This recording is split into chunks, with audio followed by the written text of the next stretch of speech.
Right గా supreme court విచారణకు సంబంధించిన బ్రేకింగ్ న్యూస్ చూస్తున్నాం. గోదావరిపై ఏపీ తలపెట్టిన పోలవరం నల్లమల సాగర్ లింక్ ప్రాజెక్టుపై నేడు సుప్రీంకోర్టులో విచారణ జరగనుంది. ఈ ప్రాజెక్టును అడ్డుకునేందుకు తెలంగాణ ప్రభుత్వం ప్రయత్నాలు చేస్తోంది.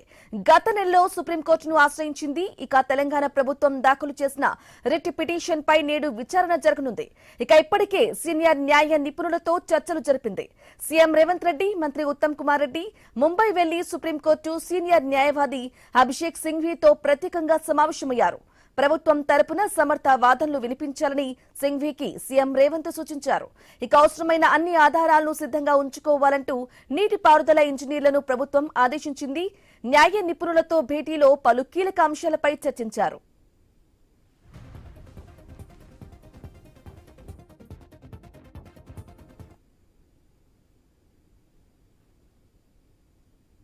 ఇక పోలవరం ప్రాజెక్టు నుంచి బనకచెర్ల హెడ్ రెగ్యులేటర్ ద్వారా నల్లమల సాగర్ జలాశయానికి లింక్ చేసేలా గోదావరిపై ఏపీ ప్రాజెక్టు చేపడుతోందంటూ రిట్ పిటిషన్లో తెలంగాణ పేర్కొంది. దీనికి ఎలాంటి అనుమతులు లేవని తెలిపింది.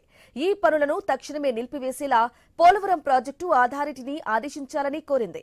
ఇక అనుమతించిన మేరకే పోలవరం ప్రాజెక్టు స్వరూపం ఉండాలని స్పష్టం చేసింది. విస్తరణ పనులు చేపట్టడం చట్టవిరుద్ధమని పేర్కొంది.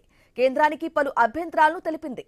వీటిని పరిగణలోకి తీసుకోకుండా Nallamala Sagar project pre feasibility రిపోర్టును కేంద్ర ప్రభుత్వం పరిశీలించడం సమంజసం కాదని తెలిపింది.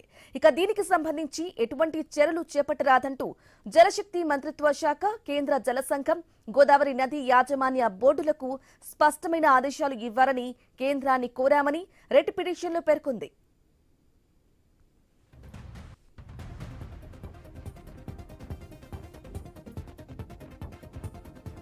అలాగే అభ్యంతరాలు చెబుతున్న కేంద్ర జల సంఘం మార్గదర్శకాలకు విరుద్ధంగా పోలవరం నల్లమల సాగర్ లింకుకు సంబంధించి డిపిఆర్ తయారీకి ఏపీ ప్రభుత్వం సిద్ధపడుతుందని పిటిషన్లో తెలంగాణ తెలిపింది. ఇక ఈ ప్రాజెక్టుకు ఆ రాష్ట్రం ముందుకు వెళ్లకుండా చూడాలని కోరింది. ఏపీ నిర్మిస్తున్న లింక్ ప్రాజెక్టులకు పర్యావరణ అనుమతులు జారీ చేయకుండా కేంద్రం నుంచి ఎటువంటి ఆర్థిక సాయం అందించకుండా ఆదేశాలు ఇవ్వాలంటూ సుప్రీంకోర్టును కోరింది.